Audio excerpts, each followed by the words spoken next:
Hello, everyone, here. Welcome back to Farming Simulator 25 on Arkansas 4X here. And since last episode, I finished up the soybean harvest. That obviously didn't take too long. I went knocked out both of these fields here. Again, relatively small fields. I'm not even sure how much we got off these fields. I'd be surprised, to be honest, if we got a truck full. But yeah, we'll finish unloading the combine here. I think there's probably a little bit in the grain cart here as well. And then we're going to continue on with our fall field work here this episode. We got some lime to spread. Going to probably put some more cover crop down. I think we got some more plowing that needs to be done here yet as well. I've obviously been busy working on all this stuff here in between episodes, so I don't remember exactly where we are all at on all the different fields here. But for the most part, I think most of the fields we farm here all the time need lime. The rice fields I don't believe do yet, right? Again, double check this here. I gotta remember what fields need what. Again, it would be nice if you could kind of like check the map, right? Like, oh, needs lime, does not need lime. It's looking at the map, everyone. I did not think any of the fields would need lime here. So if you go look, let's see, get to the right screen here. Like, oh, yeah, I think they look pretty good. Quite a bit of green there. That's probably okay. No, it's not. It's definitely not okay apparently. So we need to lime most of our fields here. Okay, is the grain cart empty? Yes, it is. Okay, we're just going to leave it empty then. And yes, I did actually obviously check it here this time. It is empty this time, so that's good. And then once we're done emptying the combine, we'll have the truck drive the course. Oh, there we go. Apparently, I was going to say, trouble clicking on that truck there for some reason. Again, click to switch there on that one, by the way. Okay, have you, how much? 46,000 in there. I'm going to guess that's probably what we got off of both fields. 46,000 liters of soybeans, which I believe is actually more than last time, because what we have last time in the silo, I believe, is from the same two fields, 19 and 18 here. And if we check our time-saving stock check, it says we got 44,000. So looks like we got an extra 2,000 liters here. I was going to say bushels, but it's liters. Yeah, 2,000 liters is like, what? Couple bushels or something like that. Yeah. Bushels to liters conversion, it's pretty brutal as far as the conversion is concerned. So this truck holds what, 50, 60,000 here, which is like 1,000 bushels. So yeah, what is that, a factor of 5? No, 50. 50, right? Probably somewhere like a factor of 50. So 2,000 divided by 50, what is that, 40? Is that 4? No, it wouldn't be 400. No, it's got to be 40, right? So an extra 40 bushels. I think I'm doing the math right on that. It's somewhere in that neighborhood.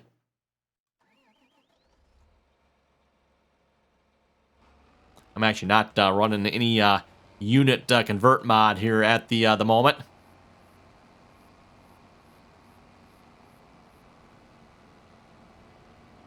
Yeah, we'll just park this. Let's see what's here. Looks like there's a spot next to the other cart. I think that's where I had the... Oh.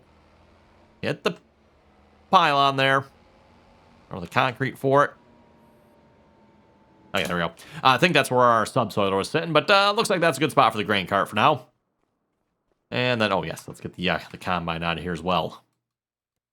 Oh, you know what? And where's the truck? I should just, like, stop the truck, because we don't need the truck to be going back to the field here either.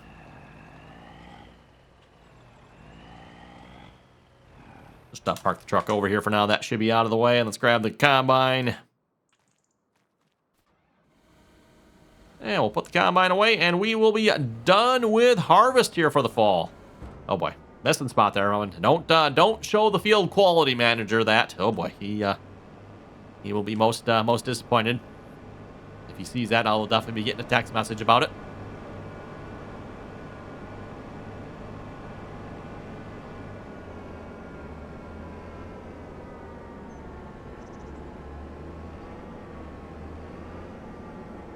Oh, where are we going to park this? That's a good question. You know what? Right back here looks good for now, I guess. Actually, you know what? That's right. I do usually park it over here, don't I? And when I say over here, I mean the silo over here. I could park it in the shed. I mean, we got a nice large shed over there. Nah, we'll just park it outside. Fortunately in the game, I've been parking your equipment outside. Doesn't have any detrimental effect on the equipment. Real life, everyone. Yeah, it's not the greatest sometimes parking your equipment outside. The sun and weather can really have a toll on different parts of the machine, not just paint. Let's see, does this go over the top? It does, like just. Works for me. Okay, back to the field work here then.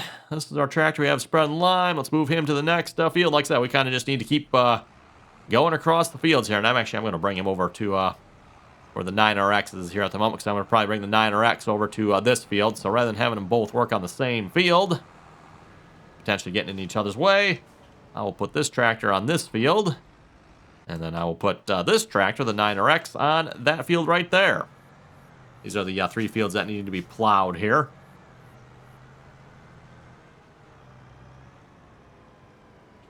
Okay, hire a worker for that. Again, this is the subsoiler here on this tractor.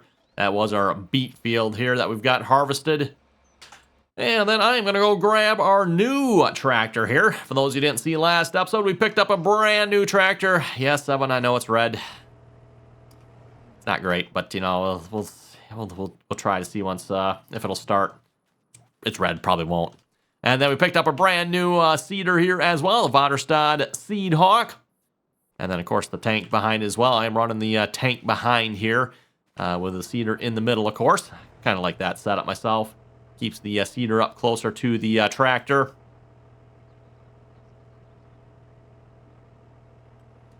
Okay, got our steering assist. Let's go ahead and turn the seeder on, lower down, activate our steering. And away we go. And away we go. There we go. I thought I pushed the button. Apparently I didn't. Interesting. It's going to leave the lime. Oh, no. It's okay. I think we're just having some severe field updating issues. Anyone else have that? Is that like just a problem I experience, Evan, or does everyone else notice that as well? Like, you notice, Evan, like the field, oh, there it goes. Like, and I think it depends what angle you look at it, especially if you're looking at it from this angle.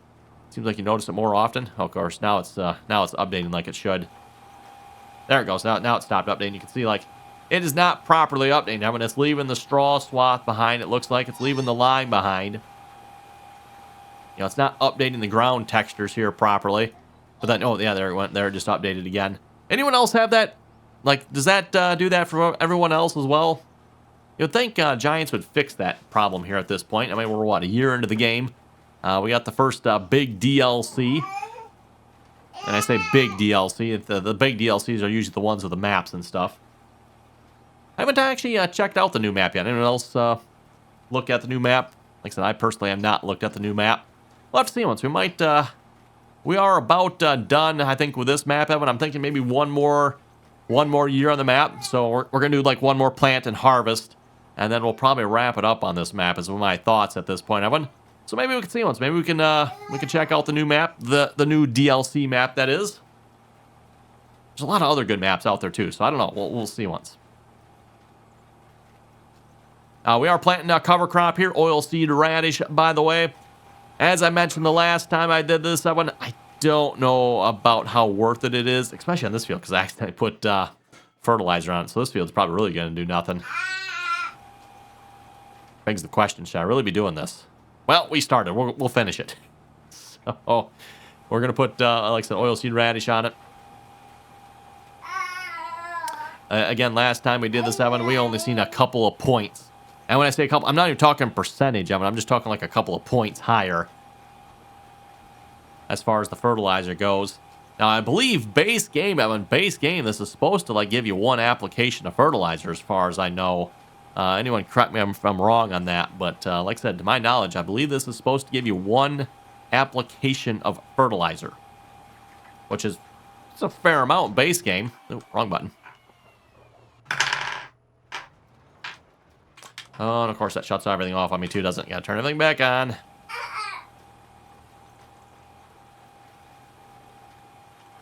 There we go.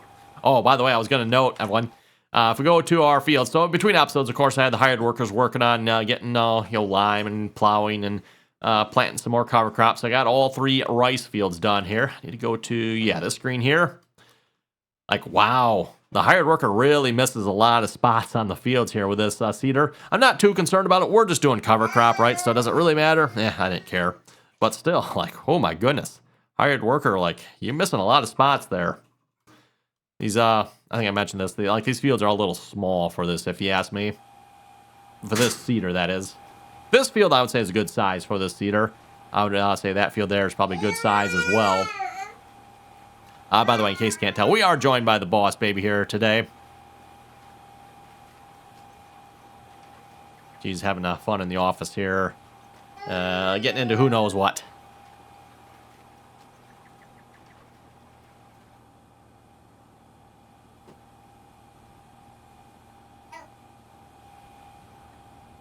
Yeah, got lime going on that field. That looks good.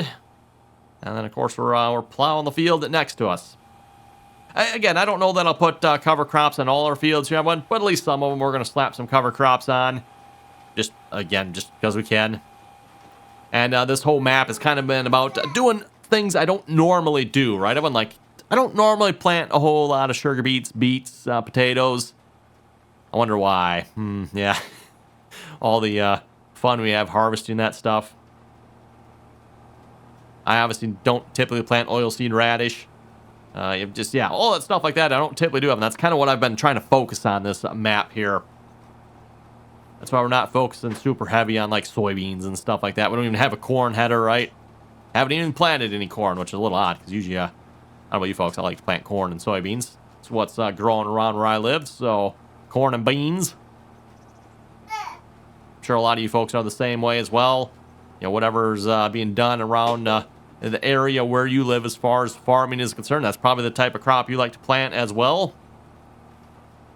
And at least where I live, everyone, it is pretty much corn and beans. I have a little bit of wheat and a smattering of other crops, but for the most part, corn and beans is the big one. Wheat's probably a distant second. And then everything else is like distance from that. We do have some vegetable farms a few miles from here. We got an old, lake bottom riverbed. I think it's actually an old riverbed, I think. Because it like stretches for quite a few miles. But yeah, they use that for planting a lot of vegetables and stuff. Which, makes sense, right? And that is some rich, black, dark soil. I'm like, wow, it is very dark.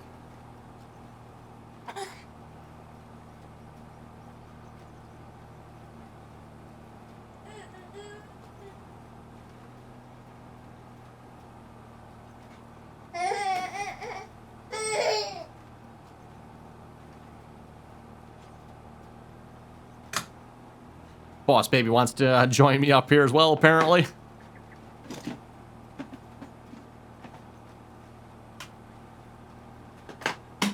Speaking of the boss baby, by the way, for those who like to see more of us, we do live stream here as well. And she doesn't necessarily join us on every live stream because depending on her bedtime doesn't always work out, but she does occasionally join us. Used to be when she joined us pretty much every live stream here, but again, as her bedtime has changed, she doesn't join us all the time anymore, unfortunately.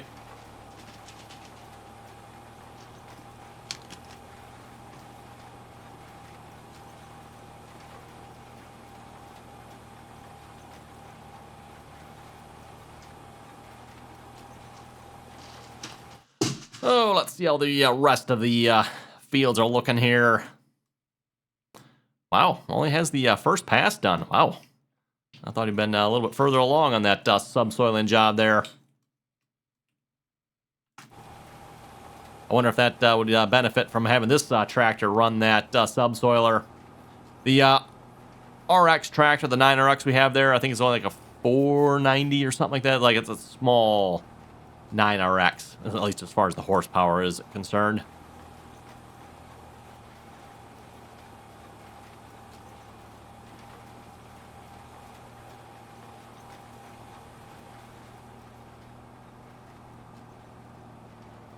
And just out of curiosity, Anyone watching, do you folks use the oilseed radish as well? Anyone else like play around with oilseed radish?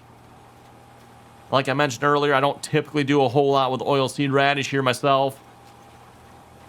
I've tried it out every so often. It's like, okay, that's what it does. Great. What's the point, right? And again, as I mentioned earlier, in fairness, base game, Evan, without precision farming, to my knowledge, it gives you one application of fertilizer, which isn't terrible. I mean, it gives you one application of fertilizer. But yeah, when you have precision farming in the mix, Evan, it seems like the usefulness of oilseed radish is diminished greatly. Which, I mean, for real life, Evan, kind of makes sense, right? Like, what does oilseed radish give you in real life? I don't believe there's a whole lot of fertilizer content there. I'm not even sure, with oilseed radish exactly what it actually gives you in real life. There's not a whole lot of cover crop that happens around where I live typically. Probably the big reason, Evan, again, don't do a whole lot of cover crop around here. Big reason is by the time we get the crops harvested here, a lot of times it's snowing. So I don't know how well cover crops do in the snow. I'm going to guess probably like most plants, not so well. So yeah, that's probably a big reason why you don't see a whole lot of cover crops around here.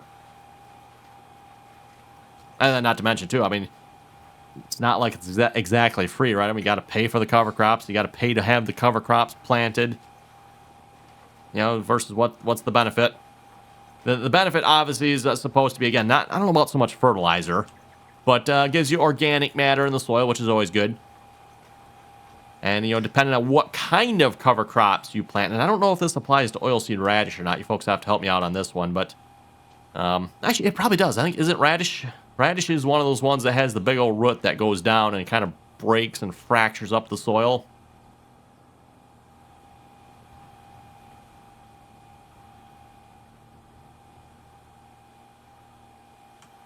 That's kind of another one of the benefits of cover crops. There again, depends on what kind of cover crops you do as well, right? There's all kinds of different ones. Myself, for those of you who watch my real life videos on YouTube there, tend to plant cover crops on my garden. And it's a garden mix. Has a whole bunch of different things in it there. And I believe radish is one of them. I don't remember what kind of radish, but I believe there's radishes on it. Radishes, peas. I think there's some rye. Couple of different, there's like 10 different things or something like that, or 14 different things. Just a bunch of different plants that are supposed to be good for the soil. Good for a cover crop type scenario. One of the things I think it helps with too is kind of keeps the weed pressure down. You're not just leaving open ground. The weeds are like, oh, hello, here we come. You actually have something growing on the ground, so then the weeds probably still there, but it at least hides them, maybe.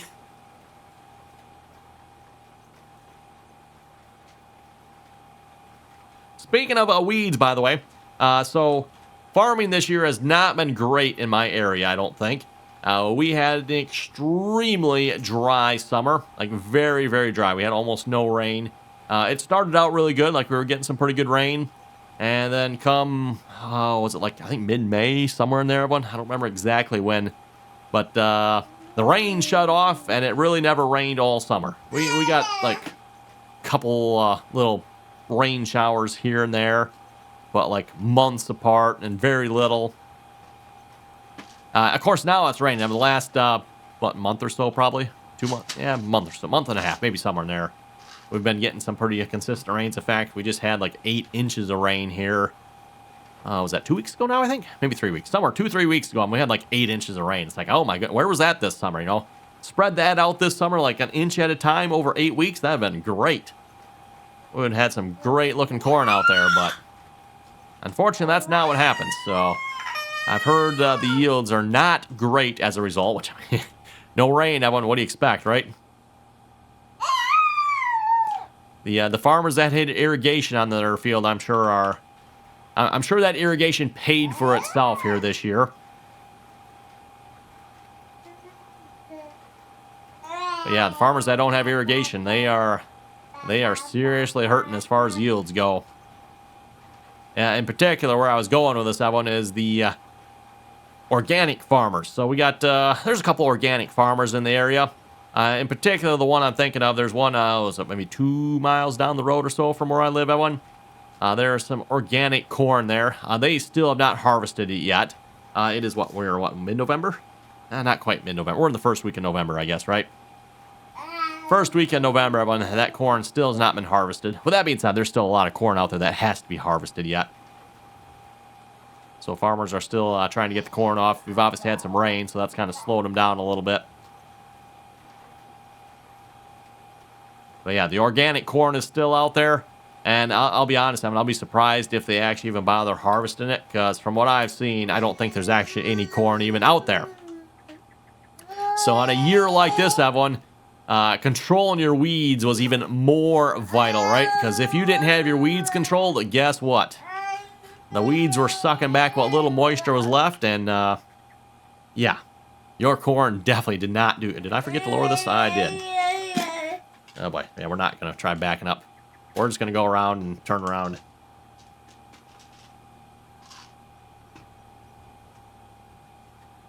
Not even going to try backing this rig up, everyone.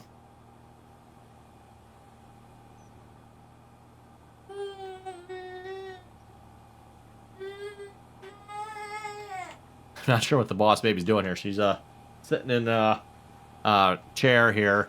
Yeah, the chair's on a swivel, so it swivels all the way around. She's grabbing my arm and just spinning herself around. That's it. Lower down. There we go. Got it lowered down this time.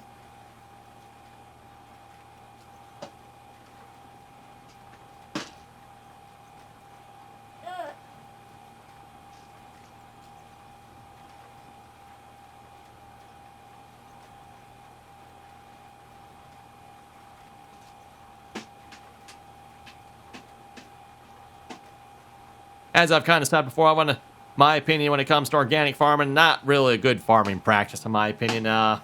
It'd be awesome if it worked, everyone, but the organic farming that I've seen around here does not, in my opinion, work. And this year definitely was one of those years where it definitely did not work from the looks of it.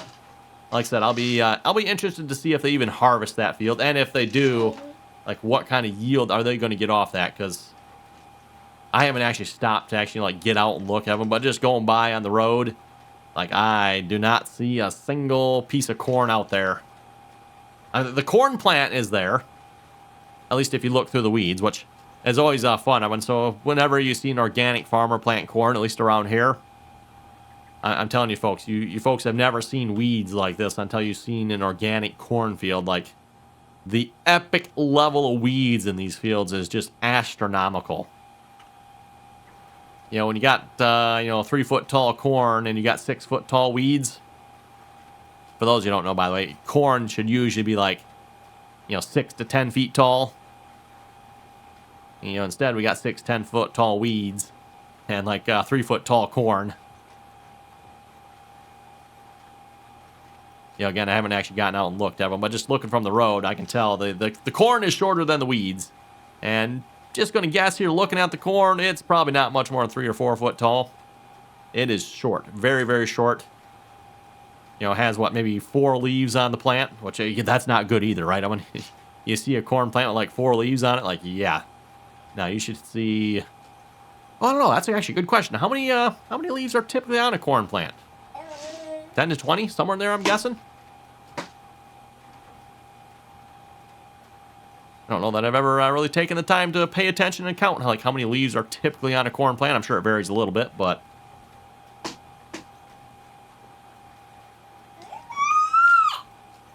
and that is actually something as a farmer when it comes to corn, Evan, you really want to try to avoid that variability if you can help it, because corn, again, very competitive crop, so you want to keep that competitiveness like equal if you can.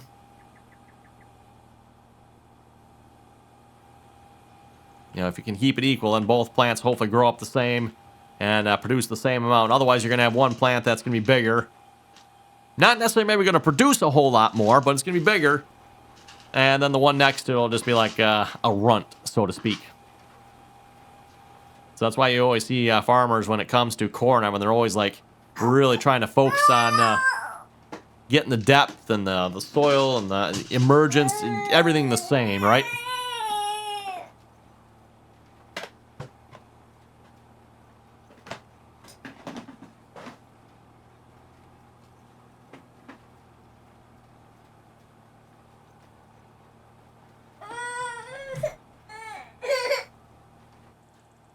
Okay, we're back. Had to help the boss baby get out of her chair there a minute. I think she was done sitting down and eating snacks. Or either that, she potentially wants different snacks. That could very well be. Oh, let's see. I know we were talking about organic farm there. I forget exactly where we were at. I think this is a topic we've discussed quite a bit on the live streams as well. Which obviously a lot of fun there on the live streams. I can get you folks' viewing, kind of real time there, so to speak. We cover all the topics on the live streams. I know last night on the live stream, somehow we got into government shutdown. So that's always a fun topic.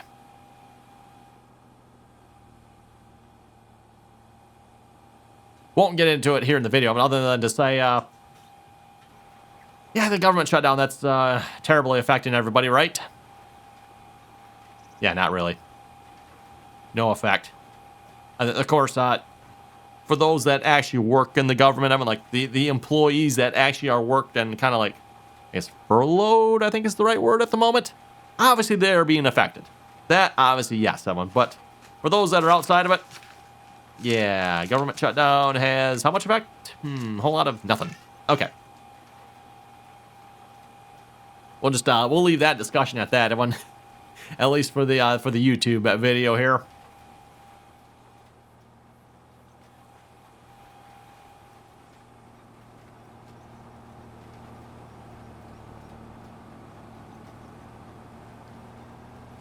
I suppose probably should double check, make sure everyone's still working good yet. Got the lime spreader going. I'm assuming that's him rolling. Looks like the subsoiler's going good as well. Ooh, looks like he's actually probably almost done here with field 65. I'm guessing he's doing the headland pass here at this point. And then obviously we got to finish up the rest of the fields here as well. I think field 20 was good if I remember correctly. But I believe all the rest of them have to be done yet, so...